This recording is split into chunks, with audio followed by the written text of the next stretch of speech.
Muito bem, ainda no capítulo 3, na página 92, né? Ninguém tem o direito de pensar, né, que obedece a Cristo se quiser, tá? Todos são obrigados, né? Só os que desejam ser salvos, né, a crer de forma correta e a obedecer a palavra de Deus. Então, quem quer ser salvo, obedece. Quem não quer, né, tá liberado. Ok? Isso está no Mateus 7, que é onde nós estamos, é o trecho que nós estamos trabalhando aqui.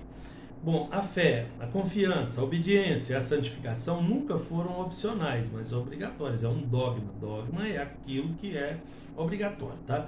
Servo não tem vontade própria, tá? E como pode querer ter direito de escolha quanto ao modo de servir o seu senhor?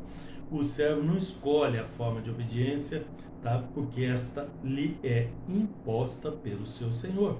Ele é escravo, ele é servo, tá?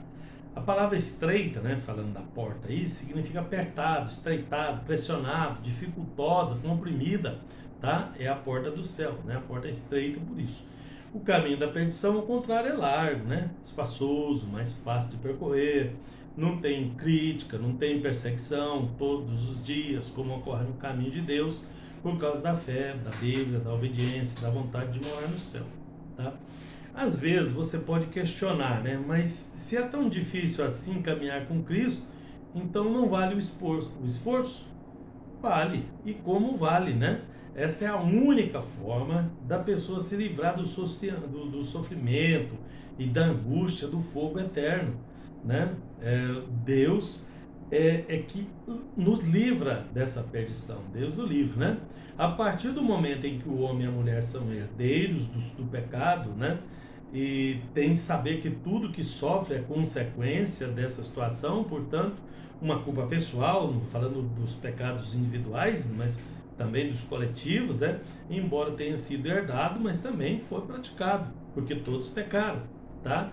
Então, consequentemente, para que se descubra todos os segredos do sucesso pessoal, é imprescindível se fazer crer em Cristo, confiar nele, obedecer a sua palavra, viver em santificação, independentemente das perseguições que se possa ter que passar, porque certamente elas virão, tá? Bom, na página 93, nós vemos aí a conclusão do sermão no capítulo 7, dos versos 28 e 29. Qual foi a diferença do ensino de Jesus? Ele ensinava com autoridade, tá? Aplicando essa verdade à vida do cristão, né? Ele chega-se então à conclusão de que a realidade será a mesma, né? A diferença diante dos homens e mulheres está na conduta passiva e ativa orientada pelo Espírito Santo, né? Jesus prega a cura nos capítulos 8 e 9, né? Nesses capítulos, Mateus narra vários sinais e maravilhas, né? Como parte do ministério de curas do Senhor Jesus Cristo, o Messias, que foi ungido por Deus para curar, tá? Acontece aí no capítulo 8 a cura de um leproso, né? Que a primeira cura é desse leproso aí, um homem rejeitado pela sociedade, né? Quando o Senhor descia do monte, após o encerramento do sermão ali, daquele sermão que nós vimos ali, esse trecho anterior aí é um grande tratado de ética, de moral, de tudo que precisa, tá? E doutrinário muito forte, tá? E assim que ele terminou, ele desceu, o primeiro que ele encontra é um leproso, né? Descendo do monte, o leproso o adorou, dizendo: Senhor, se quiser, pode me purificar, tá? No verso 2 do capítulo 8. Aquele leproso então saiu das normas da lei, porque ele não podia se aproximar das pessoas pela lei, e ainda tinha a obrigação de gritar. Quando chegasse perto de um leproso, ele tinha que gritar: imundo, imundo, dizendo que ele era imundo, tá? Isso está prescrito na lei, no Levítico capítulo 13, versículo 45, tá? Mas mesmo assim, aquele homem se aproximou e recebeu a cura, tá? Porque ele lutou por isso, né? Bom, depois vem a cura do servo do centurião. Esse é um dos casos de gentios, né, que procuraram Jesus em busca de cura e alcançaram. Jesus, aliás, ficou espantado com a fé daquele centurião, né, porque ele estava pregando para os judeus e aparece um gentio ali e demonstra grande fé, confiança nele, né, e Jesus fez aquela cura, operou aquela cura ali no versículo 10. A cura da sogra de Pedro, né, para Lucas, né, no outro evangelho, o médico amado, a sogra de Pedro não estava apenas com febre, mas ela estava com uma febre muito alta. E Lucas era médico, ele via de outra forma, né? E teve diversas outras curas e milagres, né? Esse texto, ele fala da objetividade da vinda de Cristo, né? No capítulo 8, os versículos 16 e 17, para que se cumprisse as escrituras, tá? Jesus falou muito desse assunto aí, que ele tinha que cumprir com todas as escrituras. E Jesus mostra os princípios de discipulado, também nos versos 18 ao 22, né? Ele falou com autoridade, exigindo que eles fossem para o outro lado do mar. Um escriba se oferece, né, sem saber o que dizia, para seguir a Cristo, né? Porém ele faz de forma ingênua, de forma precipitada. E diante da proposta voluntariosa, Jesus revela a realidade a que ele estaria exposto, né? Nenhum benefício material prometido. Quem se dispõe a seguir a Cristo deve estar pronto para enfrentar a realidade, a se desgarrar das outras coisas da vida ali. Então foi um choque de realidade para aquele moço ali nos versículos 21 e 22. Tá? Aí Jesus acalma a tempestade, vai do 23 ao 27, no capítulo 8 ainda. Dois tipos de personagens estão nesse texto, né? Jesus dormindo no barco e os discípulos com medo da tempestade, né? Eles não dão a entender que não compreendiam a onipotência de Cristo, porque eles se mostraram inseguros, né? Com medo ali, eles não sabiam o tamanho, né? Não tinha ainda a noção do tamanho do poder que tinha o Senhor, tá? Depois da libertação dos dois possessos de Gadara, dos gadarenos, né? Dos versos 28 ao 34, para Jesus dominar a tempestade, né? Para quem dominou a tempestade, curar doentes, expulsar demônio, era tranquilo, né? Para ele era a mesma coisa, tá? Então não há limites para o Senhor. A libertação foi um sossego, não só para eles, né? Mas para os moradores ali em volta, que sofriam com o terror causado por aqueles dois endemoniados ali, tá? Então Jesus fez a obra que beneficiou mais pessoas também. Depois um paralítico em Cafarnaum, que inclusive era a cidade que Jesus morava, né? Jesus curou o doente com base na fé dos 4 homens que o levaram até a presença de Jesus. Tá? Aqueles homens demonstraram uma grande fé, e confirma que Jesus viu a fé deles, né? No versículo 2.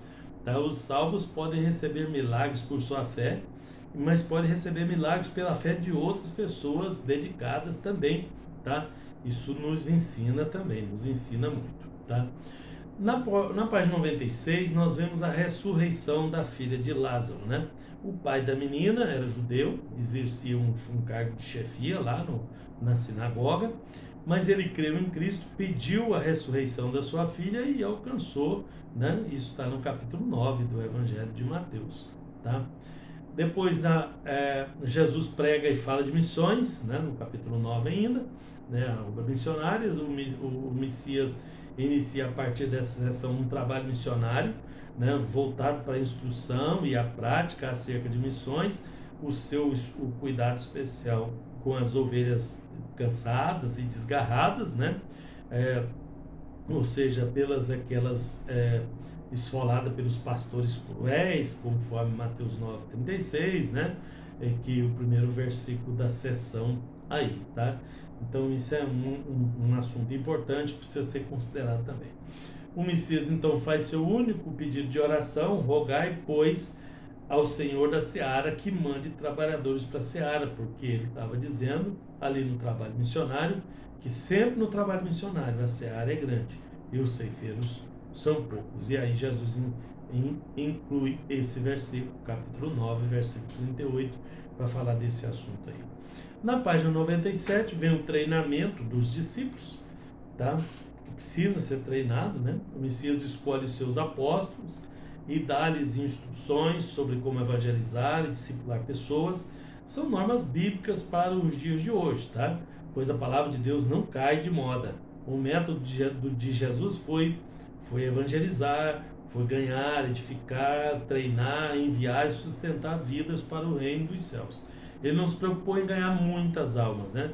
Mas em preparar bem os líderes que continuariam a tarefa que ele começou ali, tá? porque a tarefa, na verdade, era dos discípulos e não dele. Ele estava para introduzir aquilo ali, tá? Bom, aí vem Jesus e João Batista, né, no capítulo 11.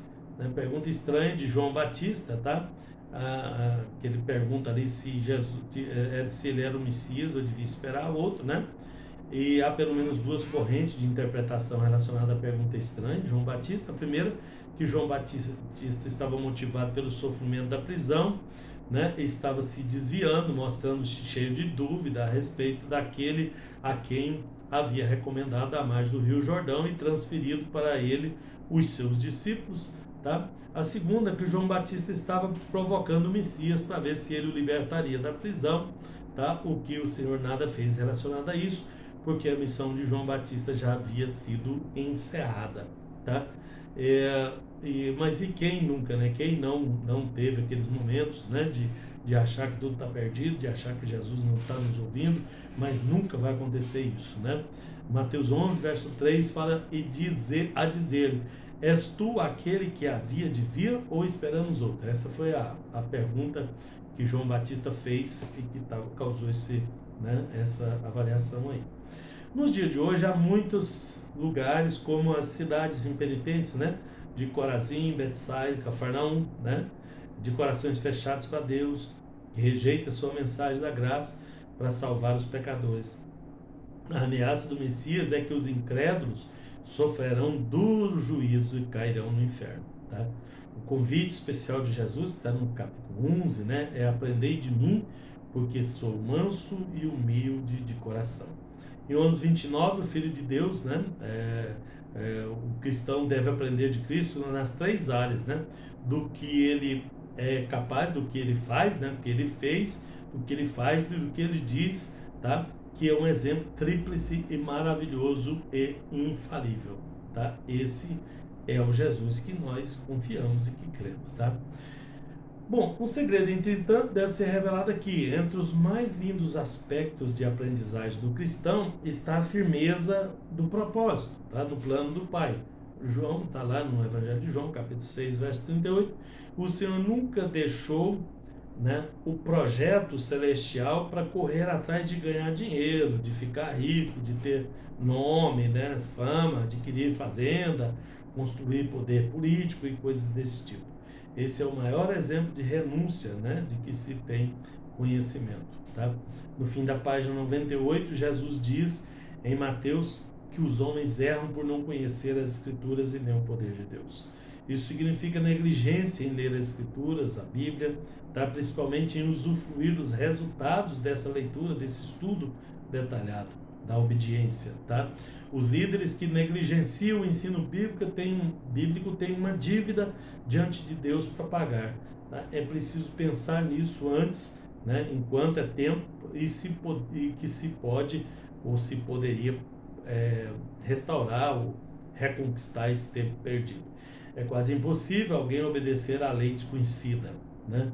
Como é que se pode observar artigos de um código estranho, né? A partir do Éden, o homem provou que tem dificuldade para obedecer até o código conhecido, né? Então, logo, para se aprender com Cristo, deve-se observar a sua natureza divina, as suas obras redentoras, as suas palavras celestiais, né? E aí é só Bíblia, Bíblia, Bíblia, tá?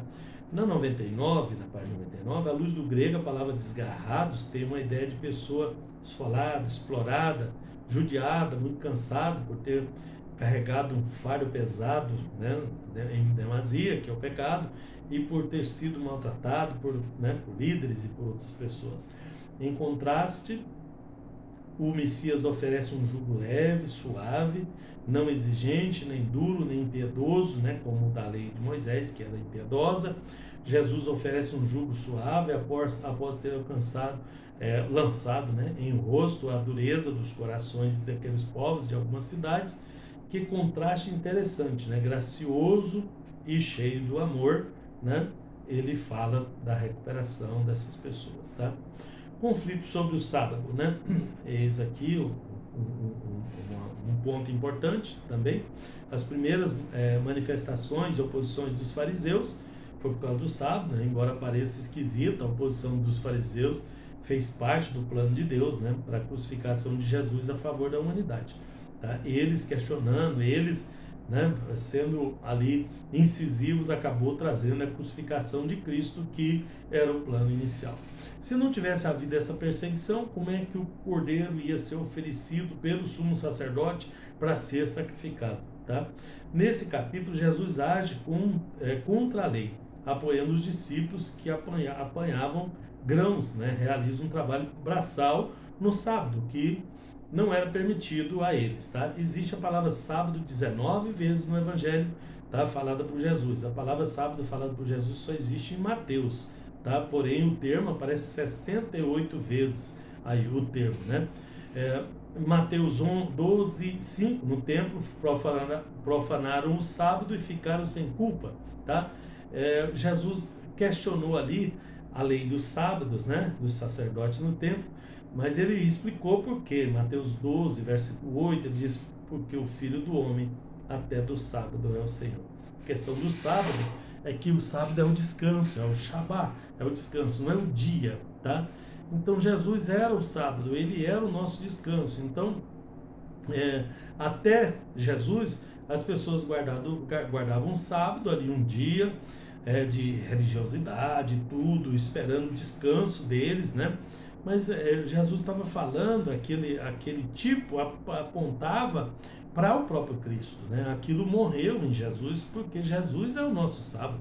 Então nós guardamos o sábado, aquele que confia no Senhor, ele guarda o sábado, tá? Porque Jesus é que é o descanso dele. Nós descansamos no Senhor, que é o nosso sábado, tá? E quanto aos que querem guardar o sábado, tem uma advertência, né? Porque se querem guardar o sábado, então tem que guardar toda a lei. Não pode guardar um pedacinho só. Aqueles que querem cumprir a lei têm que cumprir toda ela, porque senão ele perde todas. Se ele errar num espaço ali, ele perdeu todas.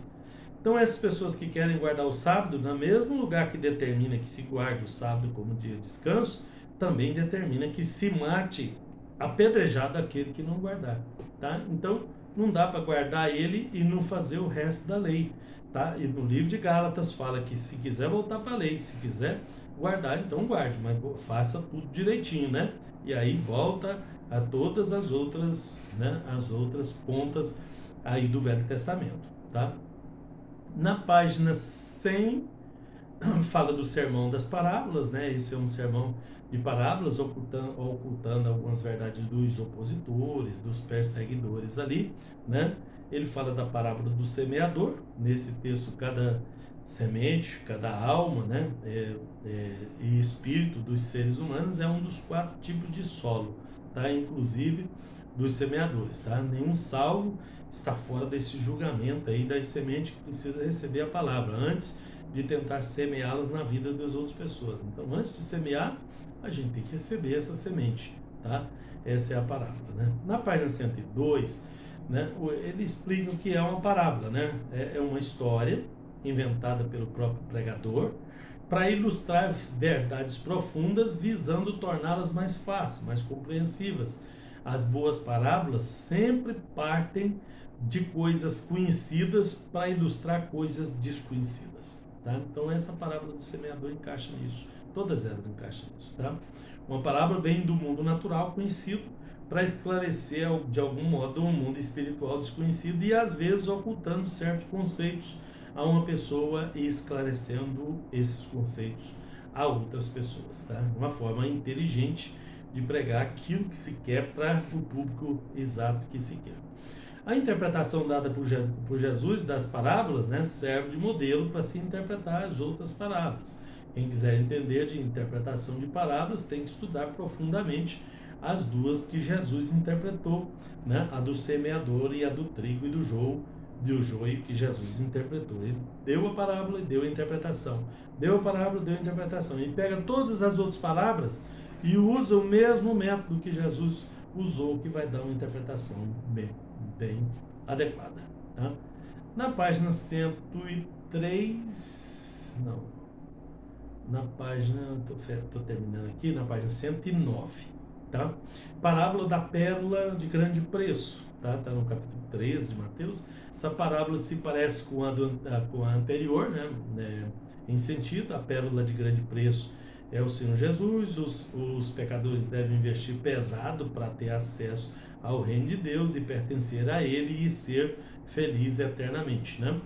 Depois tem a parábola da rede, né? A rede é o evangelho proclamado a todo mundo. Os peixes são as pessoas que vêm para a igreja, de toda a espécie, né? São os salvos misturados com os desobedientes e ímpios dentro da igreja, e assim como o trigo e o joio, que não deveriam ser separados pelos homens e sim pelos anjos, né? No momento adequado ele vai separar o que presta do que não presta, tá?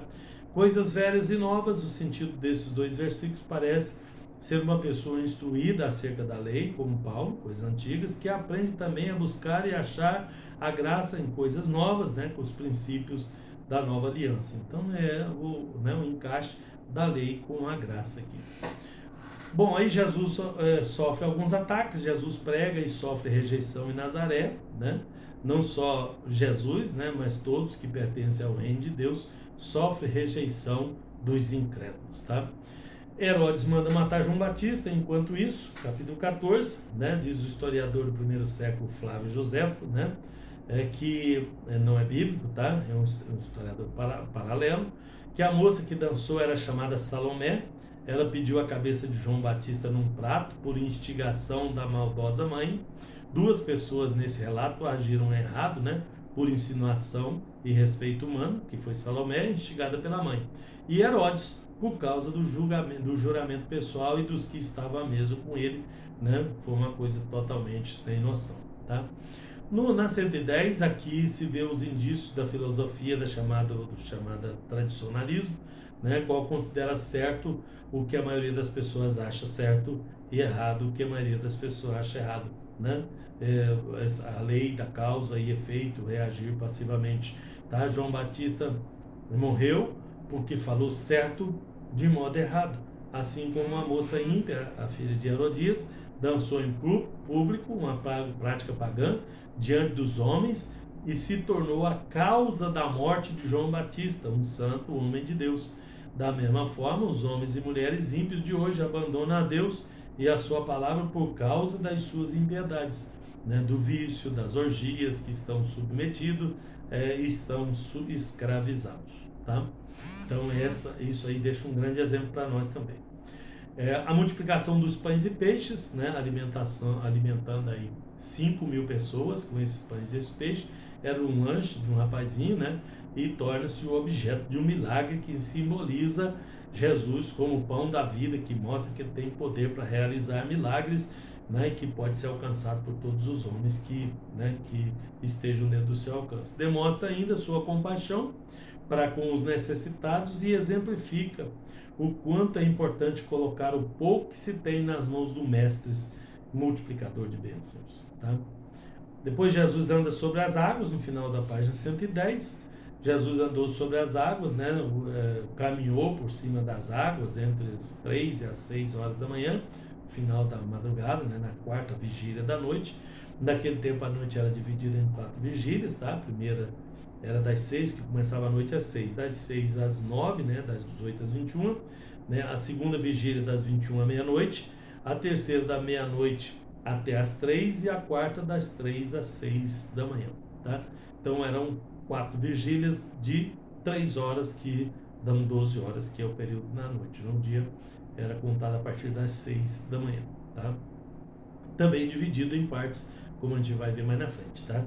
Na página 111, o que contamina o homem, tá?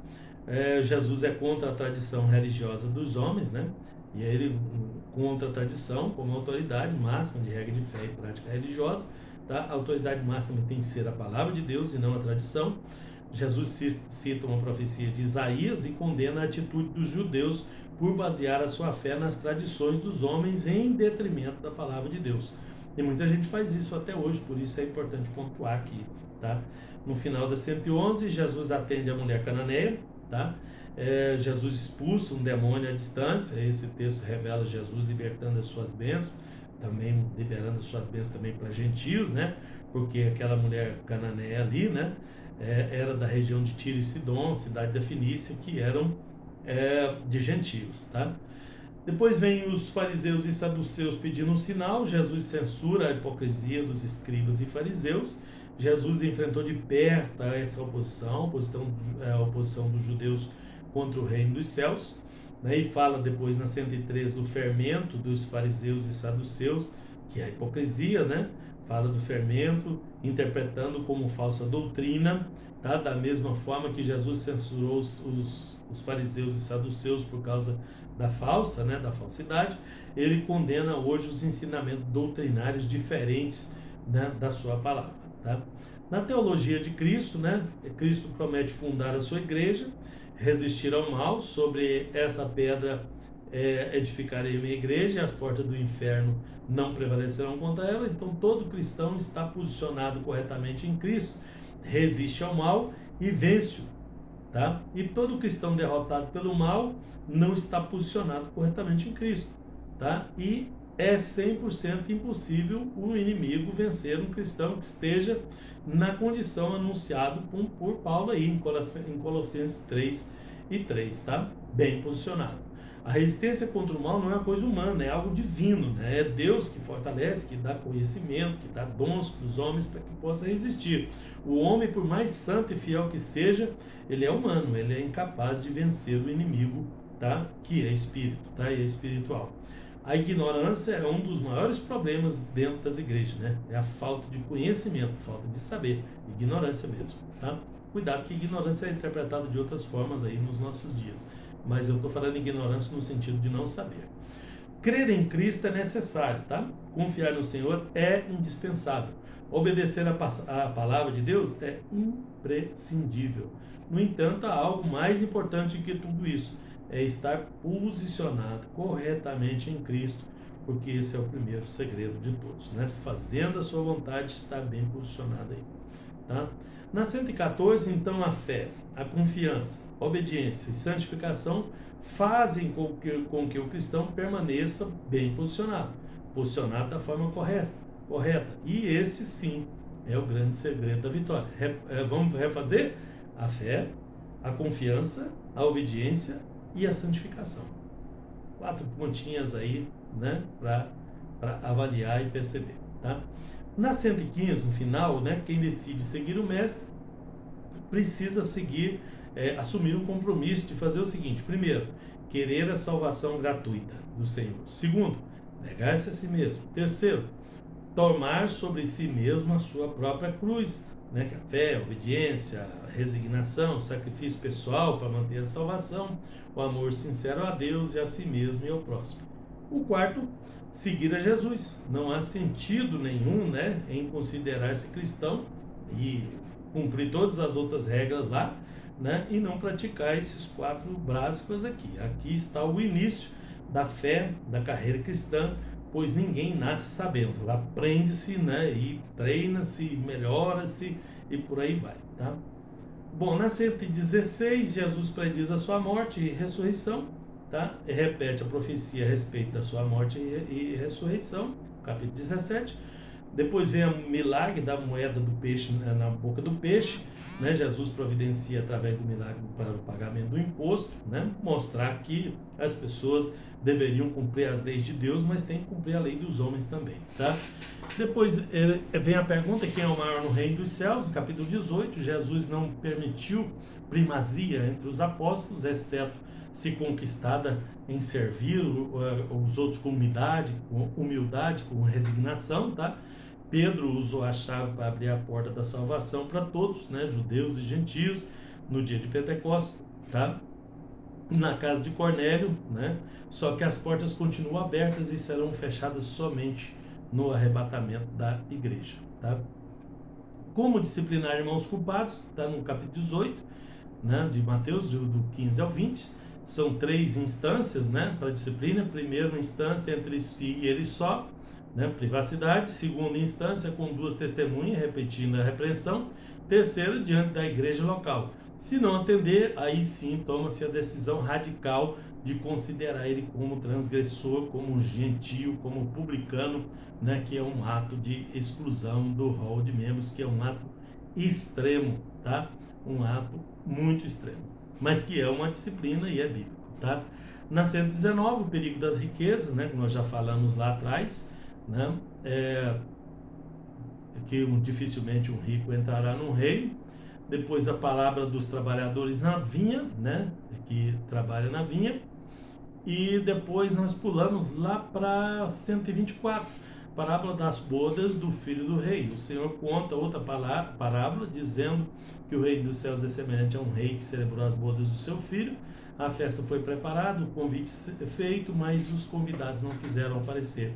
Isso aqui está falando dos judeus, porque ele é o Messias, ele veio para eles, né, para os judeus, mas os judeus não o receberam, e aí ele foi aos outras pessoas, né? Ele saiu ali e foi aos outros, tá?